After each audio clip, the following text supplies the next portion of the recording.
कि मैं इतना विशाल पर्वत हूं, मेरे पास सारी औषधियां हैं, मेरे पास में रतन भरे पड़े हुए हैं, मेरे पास में माणिक भरे पड़े हैं, मेरी सुख मेरे पास में अपार औषधि और सुख है। नारद जी हंस दिए कि तुमसे ज्यादा सुख तो सुमेरु के पास में है, और सुमेरु पर्वत बड़ा प्रबल है। उसके बाद भी उसके मुख से ये नहीं निकला कि मैं इतना प्रबल हूं, मैं इतना बलवान हूं, मैं इतना प्रखर। कभी कभी शिव पुराण कहती है, अपने मुख से अपना गुणगान कभी ना करिए, कभी ध्यान रखिए। आप दूसरे की बड़ाई करिए। हमारे यहां तो श्री कृष्ण भगवान का चरित्र कहता है, यशोदा नाम का अर्थ ही यश ददाती इति यशोदा।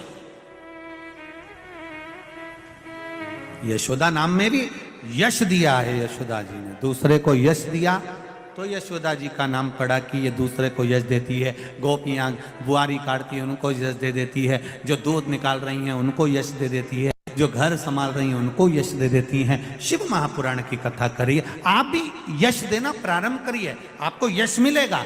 आप दूसरे की अगर बड़ाई कर सकते हो तो दूसरा आपकी बड़ाई जरूर करेगा। पर एक बात याद रखना कि कोई व्यक्ति तुम्हारे पास में आकर किसी की निंदा कर रहा है, बहुत सावधानी से सुनना। अगर कोई व्यक्ति किसी दूसरे व्यक्ति की तुम्हारे पास में आकर निंदा कर रहा है तो यह मानकर चलना कि यह व्यक्ति दूसरी जगह जाकर तुम्हारी भी निंदा जरूर करेगा, ये निश्चित है। इसलिए सावधान हो जाओ, थोड़ा सा ध्यान रखना जरूरी है। अगर कोई निंदा कर रहा है और तुम सुन रहे हो तो तुम तैयारी रख लेना, ये तुम्हारे पास में जब दूसरे की आकर निंदा कर सकता है तो ये तुम्हारी निंदा भी दूसरी जगह जाकर कर सकता है। थोड़ा तैयारी रखिए, थोड़ा सा ध्यान रखिए, थोड़ा सा ध्यान रखकर चलिए। बिल्कुल मत आना निंदा में कि ये सब ऐसा ऐसा ऐसा। ये बहुत लोग आते हैं जिस समय पर आप प्रतिष्ठा के पद के ऊपर जब चढ़ते हो तो लोग आपके पास में आकर खूब लोगों की बात कहेंगे, उसने तुम्हारे लिए ऐसा कह दिया, उसने ऐसा कर दिया, क्यों साथ देना, एक काम मत करो उसका, उसने ऐसा करा था, उस समय पर ऐसा बोल दिया था। नहीं नहीं नहीं, जब ये उसकी निंदा तुम्हारे पास कर सकता है तो तुम्हारी निंदा भी ये कहीं ना कहीं जाकर जरूर करेगा। सावधान हो जाओ, चुगल चोटों से बचो। ये जितना निंदा करेंगे ये दूसरी जगह तुम्हारी करेंगे, इनके बिल्कुल चक्कर में मत आना। कोई कह दे नहीं तुम्हारे लिए उसने ऐसा बोल दिया, तुम्हारे लिए वैसा बोल दिया, ये दूसरी जगह जाकर तुम्हारी निंदा करेगा कि वो तुम्हारे लिए ऐसा बोल रहा है। इनको पहचानो, ये बहुत बड़े बड़े भेरू हैं, इनको जानना पड़ेगा। जब तक आप अपने कानों से नहीं सुन लो, जब तक आप अपनी आंखों से नहीं देख लो, तब तक विश्वास मत करना कि व्यक्ति ऐसा है। कोई किसी की बुराई करे, पहले उसको परखो, पहले उससे मिलो, पहले उससे एक बार जाकर बैठकर बात करो कि व्यक्ति ऐसा है क्या। हमने तो सुना था व्यक्ति ऐसा, वो व्यक्ति ऐसा इतना इतना बोलता है, ऐसा ऐसा बोल देता है, इतना आड़ा टेढ़ा बोल देता है। उससे मिलो तो वो आड़ा टेढ़ा क्यों बोलेगा, किस लिए बोलेगा, उससे मिलो, जाके एक बार बात तो करो। जाओ एक बार उसके पास में, क्यों रे सियोर वाला महाराज,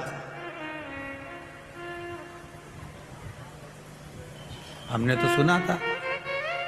तो मिलो एक बार जाकर, उससे बैठो, बातचीत करो। कई लोग कह देते हैं उनकी जो मम्मी है वो बहुत तेज है, लड़की मत ब्याहना, उनके घर में छोरी मत देना, उसकी माँ बहुत तेज है। तो जरा विचार करो, जो तुमसे कह रही है कि उसकी माता बहुत तेज है, जब इसकी जीवान इतनी चल रही है तो ये कम तेज है। छोरी मत ब्याहना, बहुत तेज है। अब जो तुम्हारे पास में शिकायत करने आई ना, इसी की खबर दूसरे से निकलवा लो, वो भी बोल देगी बहुत बोले वो तो, इतनी चुगल चोटी कई क्यों, कि तो 2 चोटी करना चाहिए, 3 चोटी है चुगल चोटी, दिन भर चुगली करती मेरे पूरे मोहल्ला में। तुम करो, मिलो पहले जाकर। कोई क्या कमला ऐसी, पहले कमला से जाके मिलो। क्यों नहीं कमला भाई कैसी? कमला भाई कह रहे फालतू की बात मत कर, बैठ जीजी बैठ, मैं चाय बना के लाऊं तुम्हारे लिए पी। अब के दूसरे के पास जाके, कमला भाई तो इतनी जोरदार, उनकी बहू तो उतर के ही नहीं आई, बापड़ी ने अकेली ने चाय बना के पिलाई थी। अब मिले तो है ही नहीं अपन उनसे, मिले तो है ही नहीं अपन को। बस किसी ने कह दिया वो व्यक्ति ऐसा है, वो महाराज ऐसा, वो व्यक्ति ऐसा, वो ऐसा व्यक्ति, वो ऐसी पद पे बैठा है, कुर्सी पर बैठा है, वो ऐसा है। अरे उससे मिलो तो, कैसा है? मिलोगे तब मालूम पड़ेगा कितना सिंदूर चढ़ा। तो मिलो तो,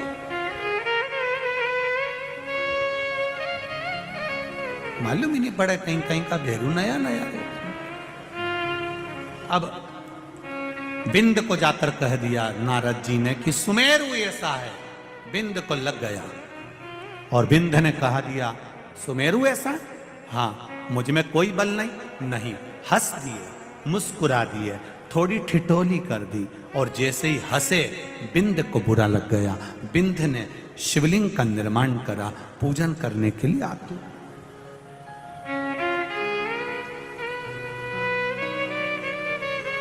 जब शिव जी की पूजन में आतुर हुआ बिंद, भगवान शंकर की भक्ति में आतुर हो गया बिंद,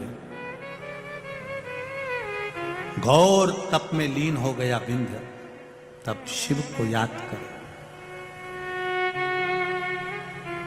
बहुत जरूरी है, हमारा ध्यान रखिएगा जरा। पहले के लोग तीर्थ करने जाते थे तो पोटली बांध के ले जाते थे। बोलो री जीजियो, सही है कि गलत है? उसमें आटा, चावल, दाल, कुकर, भगोनी, घी, तेल, शक्कर। आज के लोग ले जाते हैं क्या? नहीं। सामान ले जाते हैं? नहीं। क्या ले जाते हैं? जेब में 2000 की गड्डी, बस उनने गड्डी फंसाई जेब में और लेकर चल दिया। अब तुम इतना सामान लेकर गए, होटल अच्छी अच्छी दिख रही है, वीआईपी दिख रही है, और तुम कहो कि साहब मैं इस होटल में कमरे में रहना चाहता हूं, तो वहां होटल वाले क्या कहेंगे, लाओ जरा देव निकाल के। तो उसको क्या, आटा रख लो, नमक मिर्ची रख लो, तो कोई तुमको वहां रहने देगा? अरे बोलो तो जम के नहीं। और तुमने जेब में से निकाला कुछ, ना आटा निकाला ना चावल, और जेब में से जो गड्डी निकाली, तो इतने में तो क्या सर पानी। वो 2000 की गड्डी दिखी थी, इतनी देर में सर पानी। सर कौन सा रूम खोल दूं? सर का सामान उठाओ, लेके चलो, सर के लिए चाय लेकर आओ, लाओ जरा।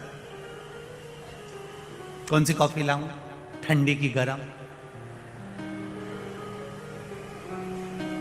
उसने भी कह दिया गरम कोई ठंडी कर ला। सर भोजन क्या करोगे? रोटी। अब केवल 2000 के नोट की गड्डी तुम्हारे जेब में थी तो तुमको वीआईपी ट्रीटमेंट मिला, और गड्डी खत्म। निकलो बाहर, जाओ निकलो, जाओ सर का सूटकेस नीचे रखिए, जाओ बाहर। तो अभी हमारी गाड़ी आने में तो 2-3 घंटा, बाहर बैठ जाओ, बाहर बैठ। 2000 के नोट की गड्डी जेब में थी तो एसी का रूम, डनलप का गद्दा, वीआईपी भोजन मिला। उसी तरह राम नाम 2 अक्षर का तुम्हारे पास रहेगा तो ऊपर भी वीआईपी ट्रीटमेंट मिलता रहेगा, ऊपर वीआईपी, बैकुंठ का सिंहासन, खूब जोरदार गादी, तकिया ने सब मिलेगा। बस अपने पास में भगवान के नाम की गड्डी होना चाहिए, भगवान के नाम की पूंजी होना चाहिए। राम नाम, कृष्ण नाम, शिव नाम की पूंजी हमारे पास है, और जब यह पूंजी हमारे पास में होगी तो हमें सुख मिलेगा, ये निश्चित है। प्राप्त होगा, ये निश्चित। महाराज विंध्य पर्वत ने तप साधना करी और तप साधना करते करते विंध्य के मन में भाव प्रकट हो गया, शिव जी का प्राकट्य हो गया। शंकर भगवान ने पूछा, विंध्य मांग तुझे क्या चाहिए? प्रभु लोग मुझे पूछते नहीं हैं, लोग मेरा आदर नहीं करते हैं, मुझे छोटा बताते हैं, आप कृपा कर दीजिए। शंकर भगवान ने कहा, चिंता मत कर, मैं स्वयं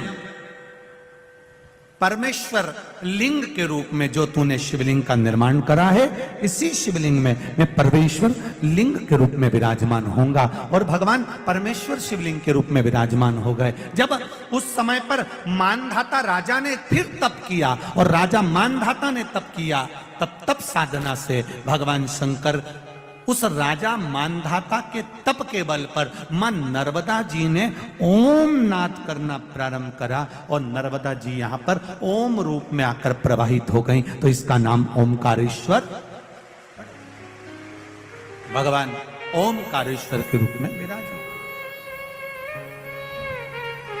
भगवान ओमकारनाथ के रूप में विराजित। आगे वर्णन आता है, शिव महापुराण की कथा कहती है। राजा मानधाता जो भगवान शिव की अविरल भक्ति को केवल जानता था, इसके सिवाय कुछ नहीं जानता था। केवल शिव भक्ति, शिव भक्ति के सिवाय कुछ भी नहीं। और आपसे भी निवेदन है, जीवन में अगर कभी ऐसा महसूस हो आपके जीवन में, आपको ऐसा लगे कि मेरा मार्ग कौन प्रशस्त करेगा, मैं किससे पूछूं कि मैं किस मार्ग की ओर जाऊं। मैं बच्चों से कहना चाहूंगा, आज की पीढ़ी को कहना चाहूंगा, नवयुवक बेटा बेटी जब पढ़ाई करते हैं तो ये विचार करते हैं कि मैं किस ओर जाऊं। हमारा निवेदन है, आपका दिल जहां कहे, आपका हृदय जहां कहे कि मुझे ये पढ़ाई करना है, दिल आपका जो गवारा कहे कि मुझे डॉक्टर बनना है, कि इंजीनियर बनना है, कि कलेक्टर बनना है, कि आईएएस ऑफिसर बनना है, आपकी जो दिल कहता है आप उस पथ पर चलो और मेहनत दिल से करो, महादेव को साक्षी बनाकर करो, तो उसका फल अवश्य प्राप्त निश्चित। मैंने तेरे ही भरोसे ओ बाबा, तेरे ही भरोसे हवा बिच उड़ती जावांगी, बाबा डोर तो छड़ी ना मैंने कटी जावांगी, भोले मैं तेरी बदन, शंभो मैं तेरी बदन, हवा बिच उड़ती जावांगी, बाबा डोर हमको छड़ी ना मैंने कटी जावांगी। राजा मानधाता तप करे, भगवान शिव का जब तप करा, तब माता नर्मदा जी ने आकर राजा मानधाता को दर्शन दिया। मां नर्मदा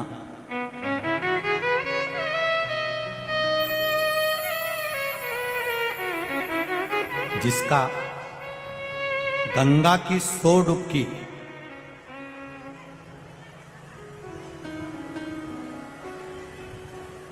गंगा की 100 डुबकी, यमुना जी की 1000 डुबकी, क्षिप्रा जी की कई डुबकियां और नर्मदा जी का केवल मात्र दर्शन जीव को तार देता है, केवल दर्शन। और भाग्यशाली हो इंदौर वालों, आप सब बड़े किस्मत वाले हो जो मां नर्मदा जी का जल, आप नर्मदा तक नहीं जा पाते तो नर्मदा मैया का जल अपने इंदौर में आता है और आप रोज पान करते। भाग्यशाली।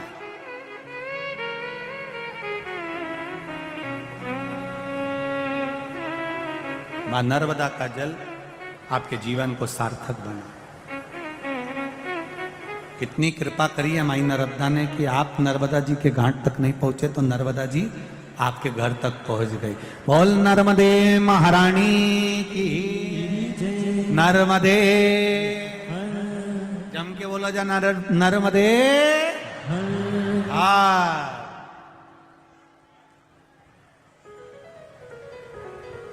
मां नर्मदा की कृपा, मानधाता के सामने मां नर्मदा जी आकर खड़ी हो गई। माता नर्मदा जी ने कहा, मानधाता तुम चिंता ना करो, मैं भी शिव जी को आराधना करती हूं, तुम भी शिव की आराधना करो। नर्मदा जी ने ओम शब्द का नाद करना प्रारंभ करा, ओम अक्षर का उच्चारण करना प्रारंभ करा और मां भगवान शिव की आराधना में डूबी। भगवान विंध्य पर्वत पर मेरे देव अधिदेव महादेव, मेरे शंकर आकर